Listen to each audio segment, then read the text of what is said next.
کہ اس کے لیے سونا ضروری ہے۔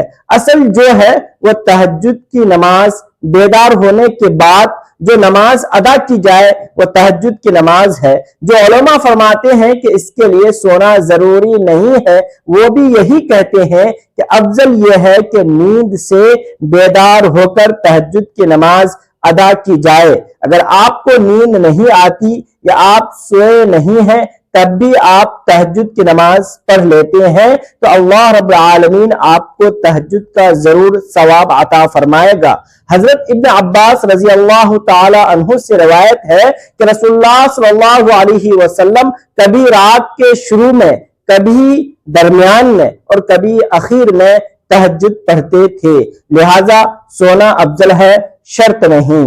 محترم ناظرین، اب یہاں پر بات کرتے ہیں کہ تہجد کی نماز کا وقت کب شروع ہوتا ہے اور کب تک رہتا ہے۔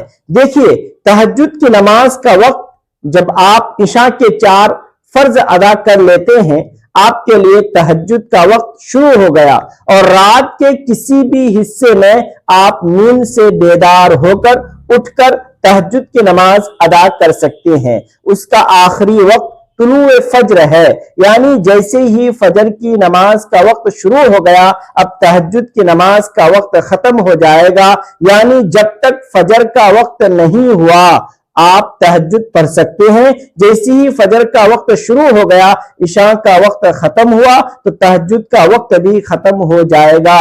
اسی طرح اس کا افضل وقت وہ رات کا آخری حصہ ہے، یعنی جو سحری کا وقت ہوتا ہے، یہ سب سے افضل وقت ہے۔ اس وقت تہجد کی نماز ادا کرنا سب سے افضل ہے، کیونکہ اس وقت اللہ رب العالمین آسمانی دنیا پر اپنی رحمتیں نازل فرماتا ہے اور اس وقت اعلان کیا جاتا ہے، جس طرح میں نے پہلے حدیث کا مفہوم بیان کیا۔ اب ہم بات کرتے ہیں کہ تہجد کی نماز کی کتنی رکعات ہم پڑھ سکتے ہیں۔ ناظرین، تہجد کی نماز آپ 2 رکعات بھی پڑھ سکتے ہیں، 4 بھی پڑھ سکتے ہیں، 8 بھی پڑھ سکتے ہیں۔ اسی طرح 12 رکعات بھی نبی کریم صلی اللہ تعالی علیہ وسلم سے ثابت ہیں۔ آپ کے پاس وقت زیادہ ہے، آپ 6 رکعت پڑھ لیں، 4 رکعت پڑھ لیں، 8 رکعت پڑھ لیں، اسی طرح 12 رکعت بھی پڑھ سکتے ہیں۔ اگر وقت کم ہے تو 2 رکعت بھی آپ پڑھ سکتے ہیں۔ آپ کو تہجد کی نماز کا ثواب مل جائے گا انشاءاللہ۔ اب آئیے بات کرتے ہیں کہ تہجد کی نماز میں سورہ اخلاص کتنی بار پڑھنی ہوتی ہے، کیونکہ بعض لوگ یہ سمجھتے ہیں کہ تہجد کی نماز میں پہلی رکعت میں 8 مرتبہ، دوسری میں 7 مرتبہ اور تیسری میں 6 مرتبہ، اسی طرح 5 4 3 2 اور آخری رکعت میں 1 مرتبہ۔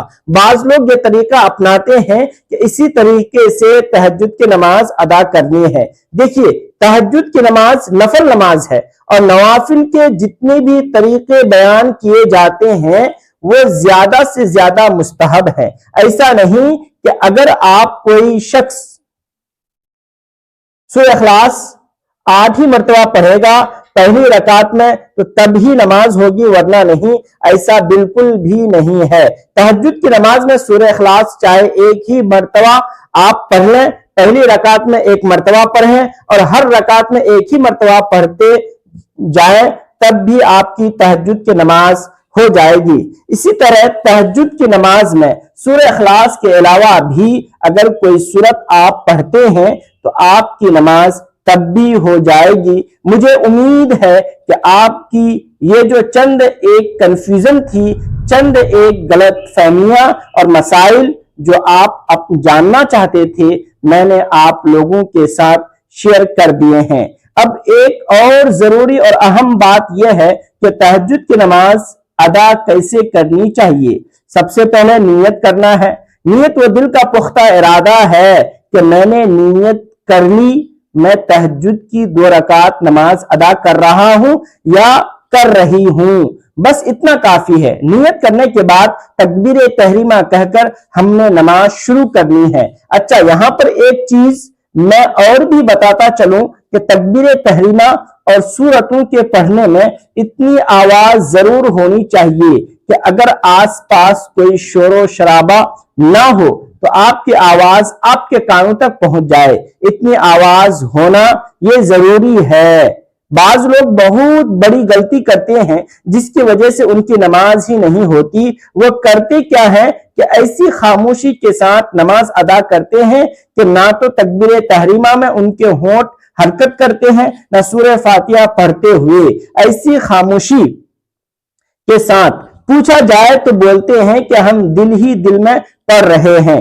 یاد رکھیے گا، اس طرح نماز نہیں ہوتی۔ تکبیر تحریمہ یہ نماز کے فرائض میں سے ہے، یعنی الفاظ ادا ہونے چاہیے اور اتنی آواز ہونی چاہیے کہ آپ کے کانوں تک آپ کی آواز پہنچ جائے اگر آس پاس شور نہیں ہے۔ سورہ فاتحہ اور اسی طرح دیگر سورتیں، یہ تمام چیزیں اتنی آواز میں ضرور پڑھنی چاہیے کہ آپ کے کانوں تک آواز پہنچ جائے۔ دل ہی دل میں جو پڑھتے ہیں ان کی نماز نہیں ہوتی، یہ بہت بڑی غلط فہمی ہے، اس کو دور کرنا چاہیے۔ ہم نے تکبیر تحریمہ کہہ کر نماز شروع کرنی ہے اور باقی نماز دیگر نمازوں کی طرح ادا کرنی ہے۔ یہ تہجد کی نماز پڑھنے کا بالکل آسان طریقہ ہے، ٹھیک ہے؟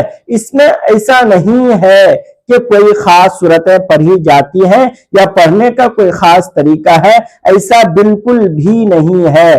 جس طرح 2 رکعت ادا کی جاتی ہے اسی طرح تہجد کی نیت سے 2 رکعت کر کے آپ جتنی رکعت پڑھنا چاہیں پڑھ سکتے ہیں۔ مجھے امید ہے کہ آپ کو میری بات سمجھ آ گئی ہوگی۔ محترم بزرگوں، خداوند قدوس کی بارگاہ میں دعا گو ہے کہ خدا ہمیں نیکی کی بات سننے، سمجھنے اور اس پر عمل کرنے کی توفیق عطا فرمائے اور قرآن و حدیث کی بات کو شیئر کرنے کی توفیق عطا فرمائے۔ اللہ رب العالمین ہم سب کو تہجد کی پابندی کرنے والا بنائے۔ اللہ تعالی ہم سب کو اپنے خاص لوگوں میں شامل فرمائے۔ دوستو، ویڈیو اچھی لگی ہو تو ویڈیو کو لائک کریں اور اپنے دوستوں تک ضرور شیئر کریں اور اپنے رزق میں حصول برکت کے لیے اللہ تبارک و تعالی کے 99 ناموں میں سے کوئی ایک نام کمنٹ باکس میں ضرور ٹائپ کریں۔ اور اگر آپ ہمارے چینل پر نئے ہیں تو چینل کو سبسکرائب کرنا نہ بھولیں۔ ملتے ہیں پھر اگلی ویڈیو میں، تب تک کے لیے اجازت دیجیے۔ خدا حافظ۔ السلام علیکم ورحمۃ اللہ وبرکاتہ۔